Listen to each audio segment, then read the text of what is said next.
This is a Huddle Sports Network broadcast. You can find us on Roku TV, Amazon Fire TV, Facebook, and of course YouTube. Get all your NFL news here first.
And welcome to another episode of the Michigan Sports Truth Podcast on the Huddle Sports Network. I'm Taylor Phillips.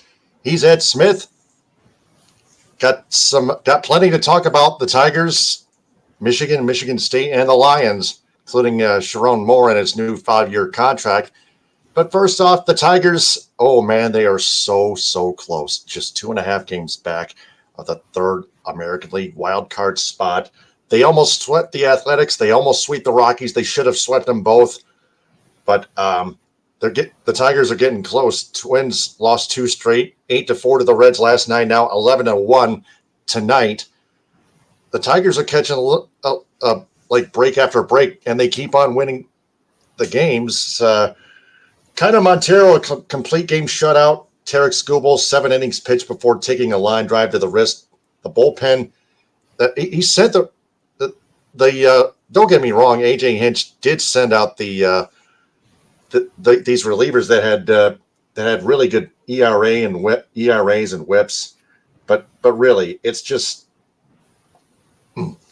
they just blew it, and then Tigers almost had a perfect game, almost had a no-hitter, still beat the Orioles 1-0, but then they start their relievers, of course, and then Kenta Maeda was put in when the Orioles were leading 1-0. Maeda gave up 3 runs, including a 2-run home run by Gunnar Henderson, who has been red hot at the dish. Of course, Kenta Maeda has been brought in at the wrong time in a 1-0 game by AJ Hinch. That deserves criticism, unlike Thursday afternoon. There was no criticism on AJ Hinch. It was just on the relievers. But earlier tonight, AJ Hinch deserved a little bit of criticism for bringing out Kenta Maeda. It doesn't matter. It doesn't matter if it's a rotation. It's late in the season. It's crunch time. The Tigers are trying to reach the playoffs. Kenta Maeda must be bought out along with Javier Baez in the offseason. But for now, AJ Hinch has to be smarter with his in-game decisions. And right now, I'm not seeing it. I think it's not so much of him trying to be smarter. I think it's just an example of him working with what he has available. I think that he should be more commended among the fact, and should probably be seen as a potential dark horse for AL Manager of the Year, with the fact that he has taken this roster, the way it's been currently constructed, the way it was, put together over the offseason, and knowing the rough stretch that they had over the middle of the year, to have them this close to playoff contention. Just like you mentioned, just this close, just being on the first team on the outside looking in for the wild card standings at the moment. It speaks to how, really, honestly, I think a lot of this point has been mentioned, and justly so, that the Tigers are in a position where they're ready to compete now. We thought this was going to take another year, maybe 2 years to come to full fruition. No, they are ready to compete now. They have the development that's necessary. They have the pitching that's necessary. It just comes down to if Chris Ilitch is willing to spend more money, which is what the crux of what his ownership tenure with the Tigers has always been about. His inability rather to spend money is quite a complete total opposite of what his father Mike was. He didn't care how much it took, who cost what. He was going to get this guy in a needed position, a needed spot, where it been in a lineup guy or a spot in rotation. We have not seen Chris Ilitch be that willing yet. But this upcoming offseason will be a good chance to prove that theory wrong, prove some people wrong about why you haven't been spending, why you haven't been doing this. But for now, you deal with what you're working with, what you got, and what AJ Hinch is doing. He's doing to the best of his ability. The fact that you are seeing great pitching that's keeping this team in it throughout is what to me is the backbone of their team and why they've had the success that they've had so far. Yeah.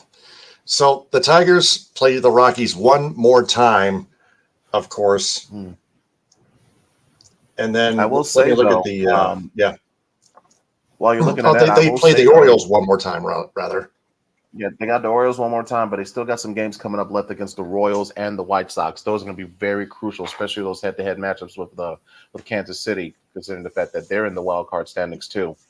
Oh, they go to Kansas City and then Baltimore, Oriole Park at Camden Yards, and then their last 6 games are all at home in the regular season against the Tampa Bay Rays, and then the lowly Chicago White Sox, who are on the verge of sinking to that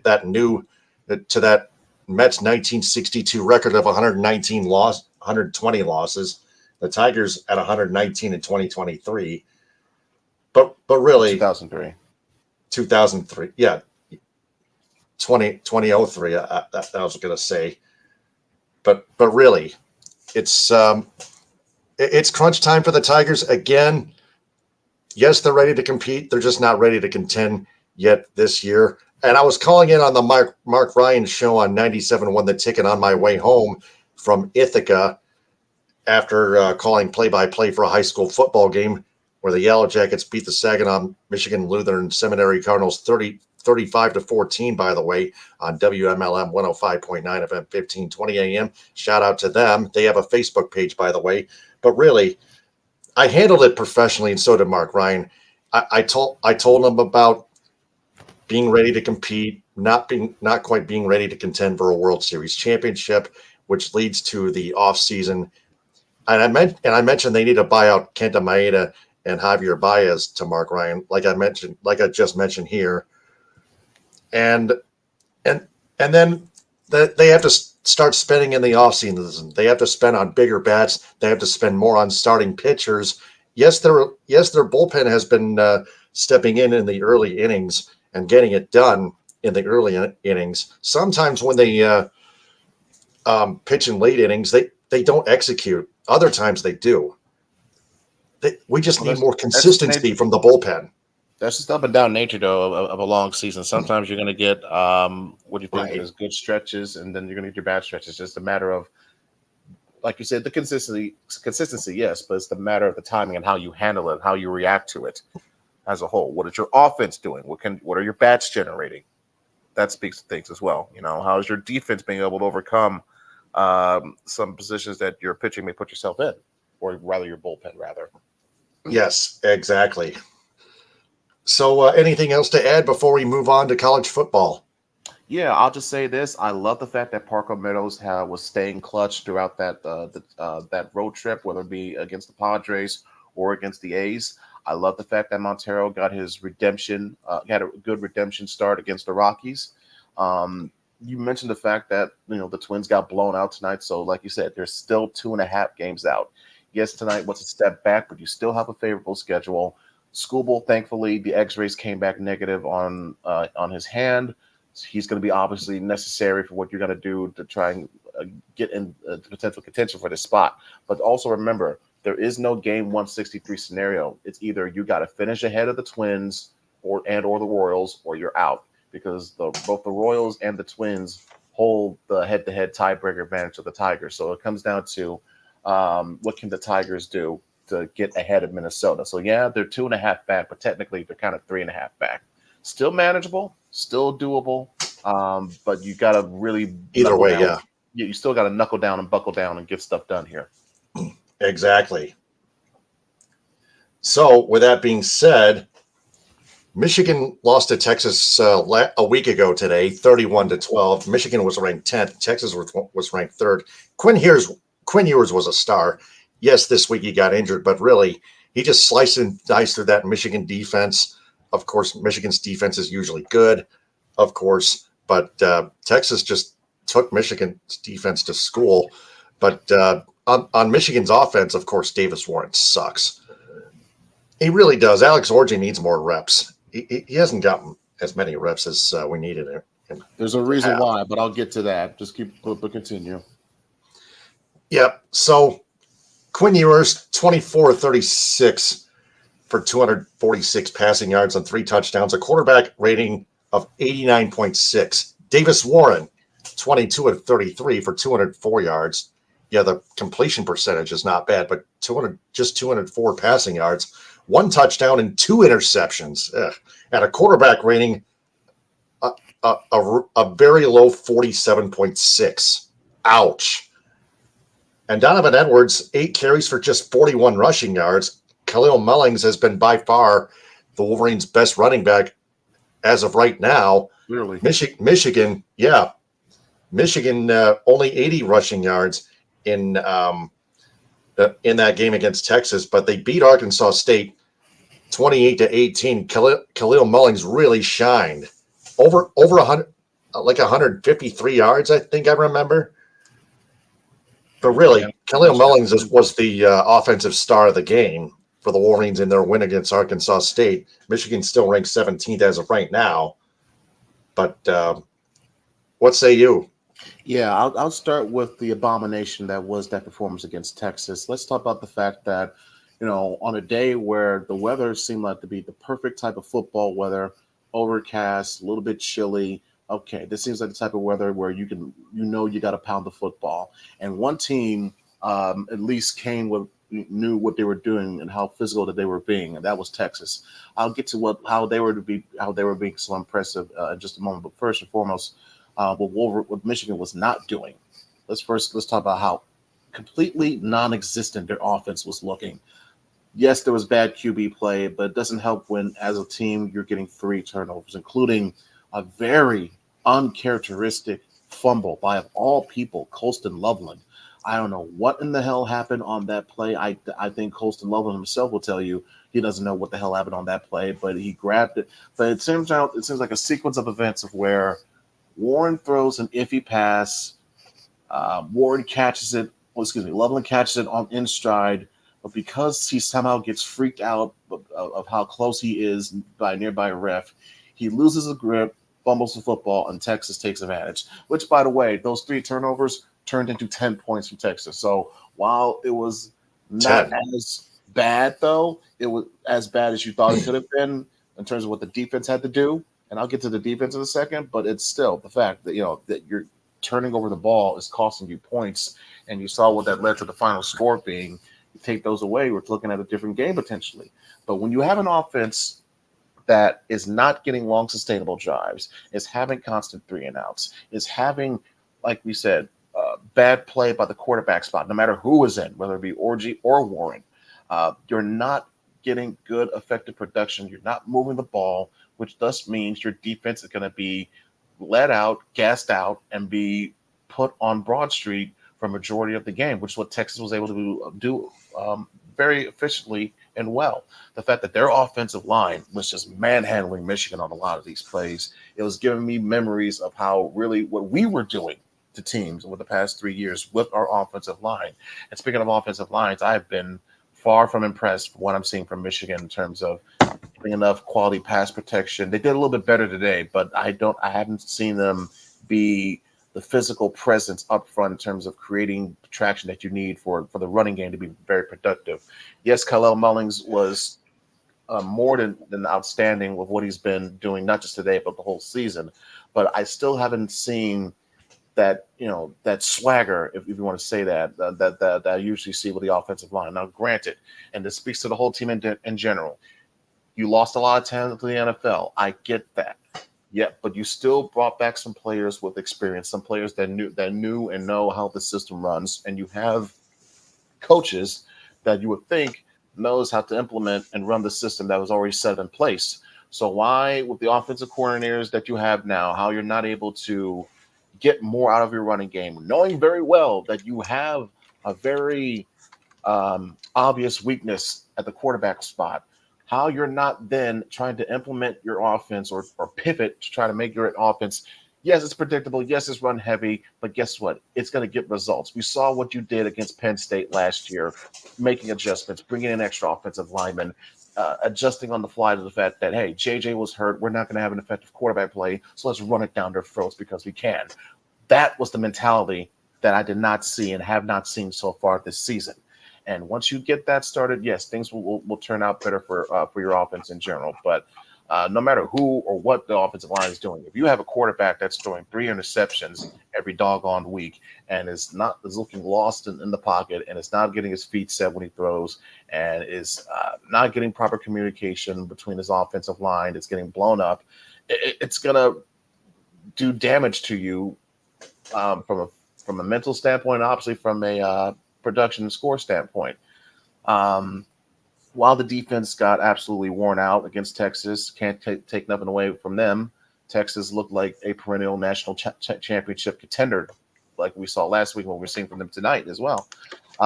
They manhandled Michigan at the line. They went 10 of 16 on third down. I was getting, admittedly, some flashbacks of Don Brown, what I saw with Wink and his defense. I can't really put the blame on him as well because, again, it was just a combination of what we're seeing so far this whole season. It's a combination of losing a lot of talent on the player standpoint, a massive shakeup of not just your head coach, but multiple coaches up and down your whole coaching tree, and so much uncertainty. And also, again, the lack of development from the quarterback spot. So much so that so for some reason, I can't explain. I don't know why they didn't try to address this in the portal, because it's right there for you. You knew that there was a good chance that JJ was leaving anyway. And if you're seeing what you were seeing in practice, how could you not see or try to take a chance on getting someone in the portal, especially if you think some of these other kids, like say for example, Jaden Davis, if he's not ready, then why can't you get someone who's already seasoned and experienced from the portal? That goes on Sherrone Moore, obviously as the head coach, for overseeing all that, but also on the rest of other coaches as well.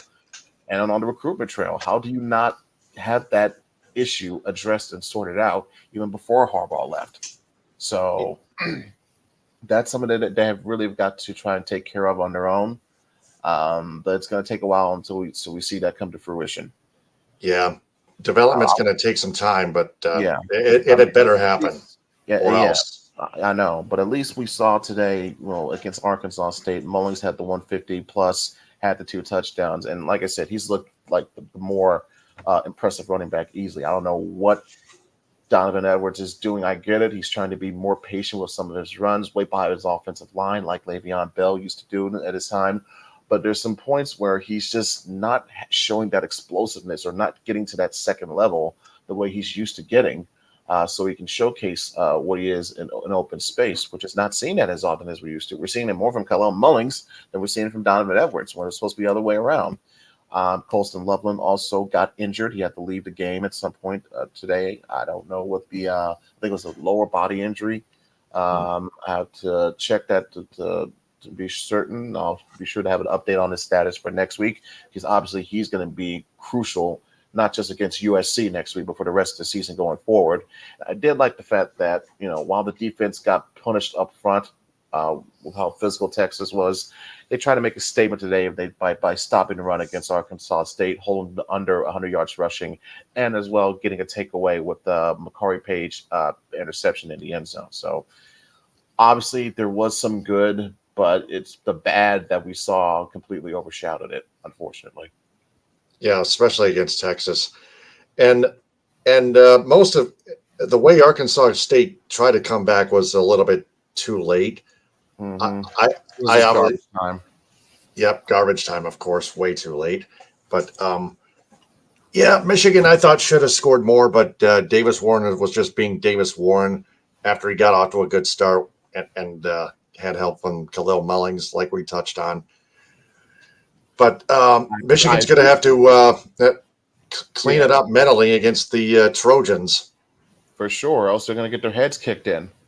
Yeah, like Texas did in week 2. So, speaking of Sherrone Moore, He and the Wolverines football program have agreed to a 5-year contract. Year one, is going to get a base salary of $500,000 and $5 million in additional compensation.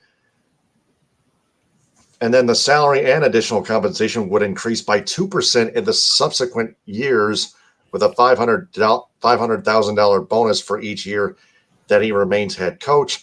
Moore was also in line to receive $3.5 million in bonuses, including $500,000 for winning the Big Ten championship and $1 million for winning the college football playoff national championship. And the buyout begins at $5 million and decreases by $1 million each year, down to $1 million in the final year of his contract. That'll depend on whether he stays or goes year by year. It always depends. So what do you think of that?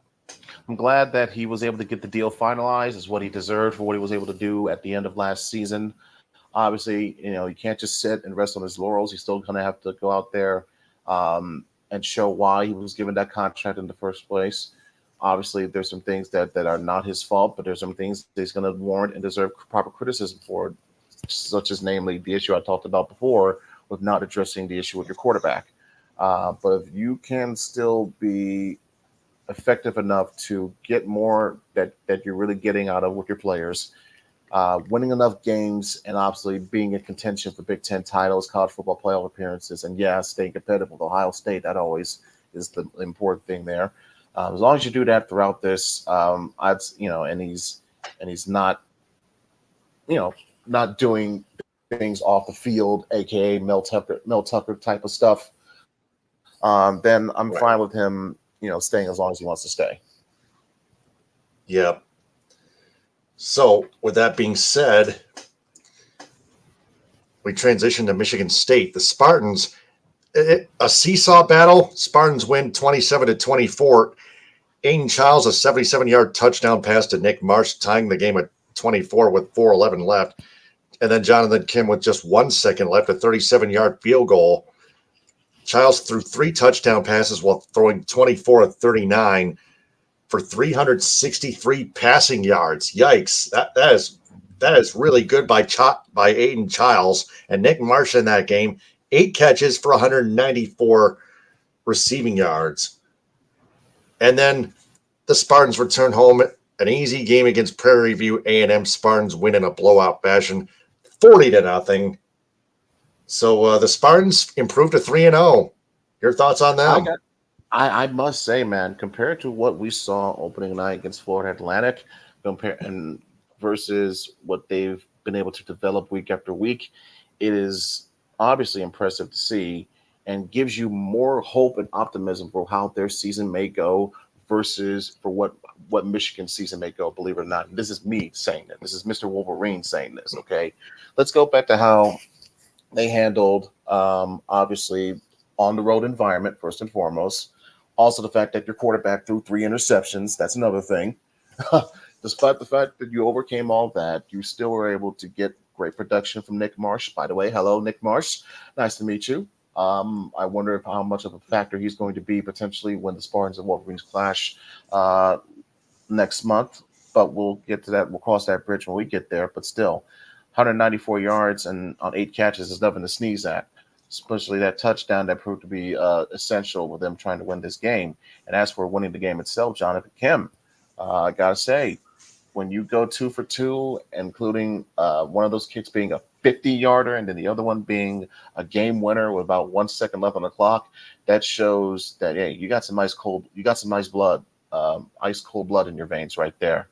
You have what it takes to be clutch, and you're showing that you can be reliable as well, which is very important because you're going to be called upon in certain situations, probably similar to, if not the exact same as what he experienced earlier today. So the fact that they were able to follow up with that by not getting complacent, they took care of business against Prairie View, got the home shutout, 40-0. Childs was still producing, no turnovers. I think, if I can remember correctly, he also had, in terms of total production, 187 yards, including a pass touchdown and a rush touchdown. But obviously, if you're pitching a shutout, that means your defense did its job, including Charles Brantley, who had himself a 100-yard pick six. Looked to me like 104, but by the way, is it just a rule that it's just marked 100 in college football? Well, where did he pick it off at? Did he pick it off in the end zone, at the goal line? Like the middle in between the front and back lines of the end zone. So, but it was a pick six. It was, right?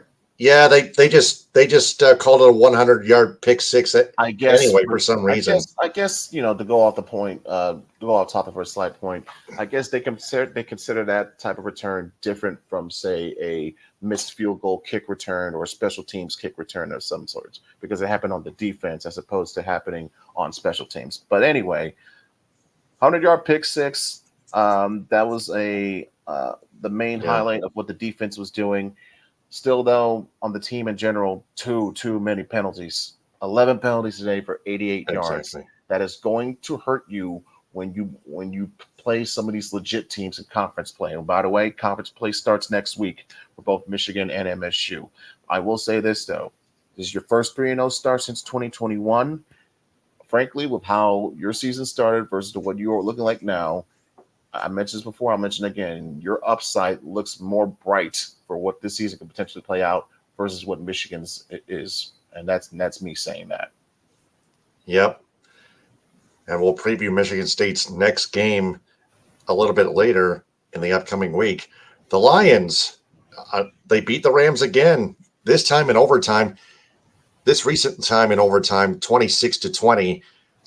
Matthew Stafford looked incredible. Let's touch on him first. In the second half, especially 34 out of 49 total in the entire game, 317 passing yards, 1 touchdown, 1 interception by Kirby Joseph in the end zone for a touchback, a 62.9 quarterback rating, which is not quite great, but not too shabby, a quarterback rating. But Cooper Kupp, 14 catches for 110 receiving yards. That's Cooper Kupp, all right. Jared Goff on the Lions side, 18 of 28 for 217 passing yards, 1 touchdown, 1 critical interception, 38.1 quarterback rating. That is terrible.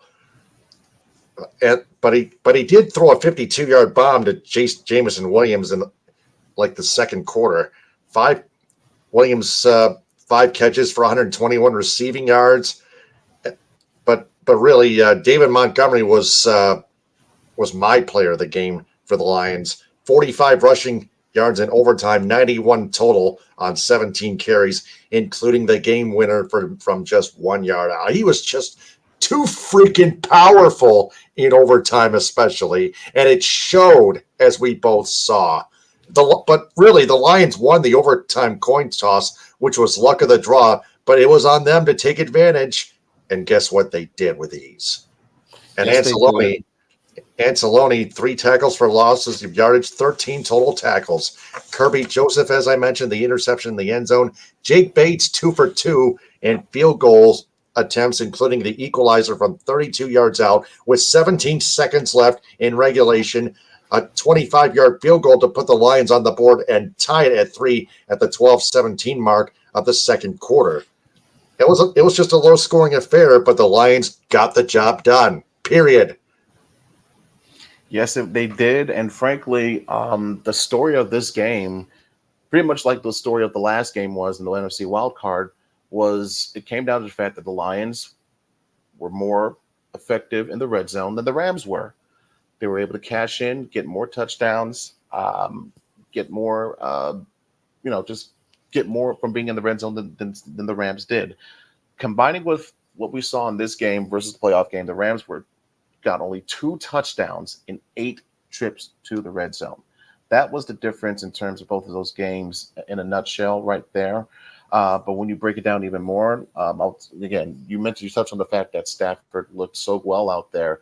It comes to the fact, or is due to the fact that the game plan that the Rams had, knowing for the fact that they were coming into this game with multiple offensive linemen injured or out of the game. In fact, that was just the beginning. They will still be suffering some more injuries to their O-line alone just in this game. and it was crazy. So they knew the game plan would be just get the ball out of Stafford's hands as quick as possible, and you saw that. It was as soon as they snap it, boom, in and out. Stafford probably held on to it for no longer than 2.5 seconds, and it was always first guy. No second reads, no third reads. Hey, you're on the flat. Hey, slant over the middle. Hey, here you go out the backfield. It was just like that. It was working quite well in some instances, but when they got down to the red zone, they just couldn't find a way to properly execute. And as you saw, one of those possessions ended up being that interception by Kirby Joseph, which, by the way, not to brag, I did predict that was going to happen, as I did the Jamison Williams touchdown and Aiden Nailed on the Hutchinson. nose. And, even though I predicted 2 sacks, I almost kind of want to say I got that right too, because one of those sacks that Aiden Hutchinson for sure had on Stafford, he flat out, I don't know what happened. He had him wrapped. Stafford somehow slipped or got out. Credit to Stafford on that, but that should have been 2 sacks on Hutchinson. I'll go to my grave on that one. But still, the defense in general, I thought they performed as well as they possibly could have, knowing the fact that they adjusted to the Rams' game plan. You had Marcus Davenport proven to be quite helpful. The fact that he was causing pressure on his side of the field and got a half sack. I also mentioned Hutch. He had himself 11 pressures, 4 QB hits, the aforementioned sack. He had a pass rush win rate of above 40%, I believe close to 44%, if I'm not mistaken. Not to mention also, by the way, with Hutch being named as a team captain for the first time of his career, you had another team captain in Alex Anzalone setting the tone, literally from the gate, with a big tackle for loss, and it proved to be a microcosm of what he was going to do for the remainder of that game, as he turned out to have a total of 13 tackles, including 3 tackles for loss. I mentioned the Kirby Joseph's interception to Stafford. I actually thought Terry Arnold did pretty well, despite the fact that he had a couple penalties called on him. Stafford was trying to test him early, but he held his own, especially the fact that he was facing Cooper Kupp on a couple of those plays. And speaking of Cooper It's a Kupp, tough matchup. yeah, especially for your NFL debut. But you're talking about a guy in Cooper Kupp who is probably going to go down as a future Hall of Famer. He showed why he won the receiving triple crown. He showed why he was a Super Bowl MVP. Because when he's healthy and he's in his prime form, he's one of the most useful weapons you can have on any football field. He's right up there with a Deebo Samuel. He's right up there with a Christian McCaffrey, as far as I'm concerned. And the Lions were able to adjust for that. You didn't see them get beat by too many big plays or deep balls down the field like we saw last season, like we saw in the playoffs. Yes, it helped that Puka Nacua did get injured and had to leave the game midway through, but still, Stafford still had Kupp. He still had a couple guys that he could use for, and they did not get beat, did not get burnt. Carlton Davis was making a couple crucial PBUs, so did Brian Branch. They have some things to work on regarding tackling, but I still thought that the defense did a more than very well job, because Stafford, like you said, was terrific in that game. As far as I'm concerned, he's been outstanding in general when you think about it. The only mistake really that he's made in the now 3 games that he's played against the Lions was that interception in the end zone to Kirby Joseph. And speaking of interceptions, I don't know what Goff was trying to do. I know what Goff was trying to do on that throw. It's called he was trying to force it to Amon-Ra St. Brown, because Saint was having himself a quiet night, and he would go on to have a quiet night in general, having only 3 catches for 13 yards. But Goff knows better. And also the fact, you want to say it's an excuse, but I would say in general, that whole offense was shaking off some rust, because remember, the starters did not play a single snap in the preseason. So it showed in some instances with St. Brown and Goff, and maybe with Laporta to an extent.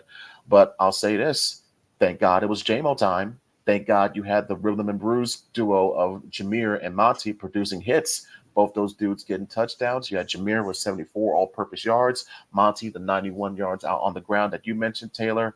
I think it was also quite smart and also convenient that how they managed that game for those 2 guys. You saw Monty getting the bulk of the snaps in the first quarter, majority of the first half. Then for the rest of regulation, you saw Jameer being seen more as that premier feature back. And then, like you said, over OT came there was a couple of reasons why that Monty got those 45 yards. One was his offensive line decided to say enough was enough. We're going to prove a point. And the second was being he was well rested. You didn't see him get that many snaps, get that many plays in the second half, and it proved out to work to Detroit's advantage because when that overtime started, he was at a full 100%, and the Rams defense were absolutely gassed. And you saw on that last OT drive with how the line was able to look like their vintage selves for the first time really all night that night, and how they were able to push the ball down the field, get in position, and really Dan Campbell was trying to send a message that, hey, this is who we are, this is who we're going to be, and they rammed it in, pardon the pun, pardon the term, for that game-winning touchdown. And frankly, it was an absolute tone setter on multiple levels. I like the fact that there was a couple of factors that might also be a bit of a difference here. The fact that I mentioned the fact that the Rams were still game, despite the fact that they were dealing with multiple injuries before and during the game itself. You had Cooper Kupp in prime form, like we saw him with getting his yards, getting his protection, and getting that touchdown. And I also mentioned how physical they were on that OT drive. But I thought a couple of key decisions that might have led to this game playing out differently. Sean McVay had a chance early in the game to just take the points, take the field goal. Instead, he went for it on fourth down, got nothing. 3 points could have been very essential and helpful for him at the end of that game, you would think. And also, there was a point where Dan Campbell, late in that fourth quarter, when it was about a fourth down. I think it was like a 4th and 5, 4th and 6. It was around midfield or so. You would think last year, yeah, he's going to go for it. But guess what? This year, he's going to put trust and faith in his defense. Punt the ball. I know you can get us one more stop. They did that. Then that's how they got the ball back. And they rewarded that by getting the ball down the field, tying up, and then luck of the draw, luck of the coin, winning the toss, and that defense didn't have to worry about getting back on the field the rest of that night. That usually doesn't happen with the Lions, but it happened. Yeah, like I said, Campbell deciding to put faith in his defense, and not deciding to go instead of going with his gut was very smart and very rewarding for the Lions in general. Right there. Yeah, and usually the team that wins the coin toss in overtime in the NFL usually gets the ball.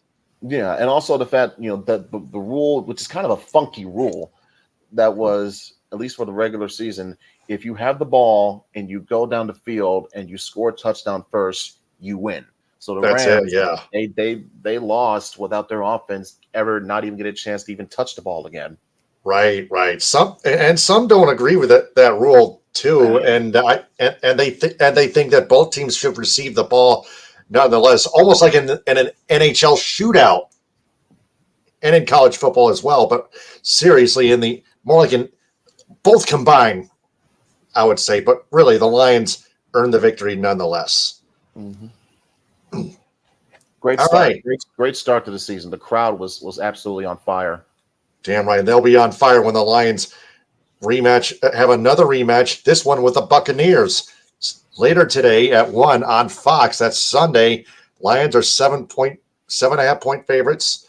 But, of course, the Buccaneers have Baker Mayfield, who threw 24 of 30 for 289 passing yards, 4 touchdown passes in week 1, 86.2 quarterback rating. Yikes. That's pretty damn good. And the Buccaneers defense is very solid and stout, especially on third down efficiency. So the Lions offense better be ready for that. Penei Sewell, however, and Jameson Williams may still play. So the Lions offense gets some good news on that, on the injury report. However, on defensively, Ifeatu Melifonwu is doubtful. Marcus Davenport, he's actually already ruled out. So, analysis, please. Yeah, I was going to start with that injury report. I'm glad that you mentioned that, because on the offensive side of things for the Lions, Jamo, Sewell, probably Kirby Joseph, they're all listed as questionable, dealing with their respective injuries. We know for a fact that Jamo is playing. More than likely, Sewell will be playing as well. I don't know what Joseph's status is at the moment, but if I was to make a bet, I would probably lean towards him playing. Marcus Davenport is doubtful. I think he was dealing with a Oh yeah, quad doubtful. injury. Yeah. Yeah, he's doubtful. So there is a chance that he may not go. But like I said, we just don't know for certain yet. Isaiah Williams, though, is out, Yep. as was the aforementioned Ife Melifonwu. Good news, though, it looks like that DJ Reader for the defense will be ready to go. He'll be able to make his season debut, which is going to be very timely because I think this is going to be a battle of where which team can establish the run will have a better chance of winning. And if you have a Lions team that is getting back their run stopper in DJ Reader versus a Bucks team that conveniently will be without their run stopper and the defensive tackle Kalijah Cansey, then you may be looking at some potential ways to say, hey, this could go the Lions' way. But there's also the fact that the really Tampa secondary in general, they are riddled with injuries up and down, especially most importantly at the safety spot. Antoine Winfield Jr., he is out. He was out he got hurt last week. He will be out this week, and that is a very important player to have if you're Tampa in that defense. Look for the Lions to try to take advantage of those two particular openings or voids, rather, with what they do on offense. Now, as to how they can do it on offense, you got to do this a couple of ways. You got to first and foremost expect Tampa to blitz. You're facing, Raheem Morris with his defense, with how. Excuse me, 1 second. I'm doing something else completely different. My apologies. Todd Bowles. My apologies. But you're facing a Todd Bowles defense that's going to be aggressive. They're going to bring the pressure. They're going to be blitz heavy, and they're going to bring you design blitzes. It's just a matter of you adjusting, having a balanced offense, knowing that, hey, as much as you love to run the ball, you got to expect a chance that at some point, you're going to have to pass your way out of this. And thankfully, I would say, since you got your rust shaken off last week on offense, you know what to expect better of from your key guys on offense this week, namely Jared Goff, namely Amon-Ra St. Brown. I wouldn't be surprised if we see a little bit more Sam Laporta involved. But expect the offense to be as balanced as possible while adjusting accordingly on the fly for what Tampa's going to bring with their blitz packages. As for predictions as to how this thing may go, the Lions, they're 7.5-point favorites for a reason.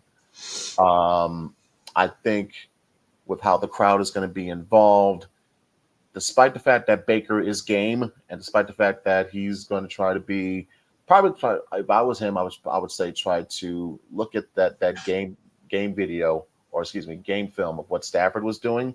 Try to mimic that as best as you possibly can, while still keeping, of course, maintaining of your style and how you move the ball down the field. But the fact of the matter is this: the Lions are 7.5-point favorites for a reason. The crowd is going to be fire. You know it. I would say the offense has some rust shaken off. Certain key players are out on both sides of the field to where you could see the Lions take advantage. And also, I believe this could be a chance to where we may see one of these rookies get their first career interceptions based on how the defense is able to adjust and create pressure. And also the fact that this could be a game to where, like I said, if you adjust and balance yourself accordingly, you're going to get a very productive game from both Montgomery and Jahmyr Gibbs. And hey, here's a prediction for me to look stupid. I'll say that Jahmyr and Monty each will get 100 yards rushing. So how about that? They should. I was basically 3 for 3 on my picks last week, so we'll see how we'll go here. But the spread is 7.5. The Lions, it's worth knowing they did cover last week against the Rams. Can they cover here? Tough one. See, I could see them getting a late score to put this out of reach. So let's go 31-21. By 10, huh? Yeah, 31-21. Man, I'm going to go 34-24 Lions. I say they cover too. So I just expect the Lions to clean some things up. But yeah, DJ Reader's going to be an X factor. Baker Mayfield, I think, is still going to shine at times. But 34-24 Lions win, I say. 31-21 Lions, Ed says. So, Sunday at 1 on Fox, Buccaneers and Lions. So, what all did we learn in this episode? We learned that the Tigers are ready to compete and compete now. They're on the verge, or so on the verge of a playoff spot. While they may not get it done, there's still hope to look forward to what they can do next year. It's just a matter of, hey, Chris Ilitch, are you ready and finally willing to spend some damn money? Willing to care. We also learned that the Wolverines are having an identity crisis on the football field. And as for the Spartans, their confidence is growing week by week. We also learned that the Lions had themselves a bit of a, I guess I could say, an adjustment game throughout against the Rams, but they shook off the rust. They got their key plays going from some key players in needed moments, and their defense, in my opinion, was far away more impressive than I expected it to be. And I expect the same to continue for this game against Tampa. All right. So that is all we've learned on this episode of the Michigan Sports Truth Podcast on the Huddle Sports Network. Follow the Michigan Sports Truth Podcast on X, Instagram, and TikTok at Michigan_Truth, and like its Facebook page. Subscribe to its YouTube channel at the Michigan Sports Truth Podcast. Like our videos on YouTube and turn on all notifications on the bell icon. Watch each of our episodes in full to help improve our watch hours. Follow it and listen to it in audio form on Spreaker. Follow me on X, TikTok, and Instagram, and YouTube at DT2 Phillips. Follow Ed Smith on X, Instagram, TikTok, Twitch, and YouTube at EdSmith313. Business shoutouts go to the Moon Bakery in Lake City, Athletico Physical Therapy on Woodward in Ferndale, the B4 Foundation, Cali Tickets. Call Mark Goldman at 877-225-8425 or visit CaliTickets.com. Creative Embroidery of Cadillac for designing the Michigan Sports Truth Podcast logo on my long sleeve shirt and t-shirt each. Cuts by Melanie in Lake City. It's a Denise. G&H Family Stores. Let's Roll With It. Rolled ice cream and Cadillac. The previous flavor of the week, which was this past week, cherry pie. Like them on Facebook, follow them on TikTok at the Food Mafia LLC, and on Instagram at the Food Mafia Rolled Ice Cream. Cherry pie sounds like a good early fall flavor. The Misaki Golf Club in between Lake City and McBain, Northern Auto Lab in Lake City, Northern Star Event Rentals in Cadillac, 231-884-8195, and on Facebook. Pro Quality Cleaners of Cadillac, Raven's Social Restaurant on South Mitchell Street in downtown Cadillac, Samaritas, Simply Delightful, Union Barber in Birmingham and Ferndale, United Food Service Solutions at Grand Ledge, Michigan, United Mobile Power Wash and Dry Ice Works in Southfield, and Wellbeing with Catherine Palms. The Michigan Sports Truth Podcast is a presentation of the Huddle Sports Network. We'll be back sometime in just a few days. We'll try to prepare early. Till then, for Ed Smith, I'm Taylor Phillips, saying so long, signing off. But remember, we observe and detect the truth about Michigan sports. Stay on the lookout. Ta-ta, hit him with a hind. Take care and stay safe, everybody.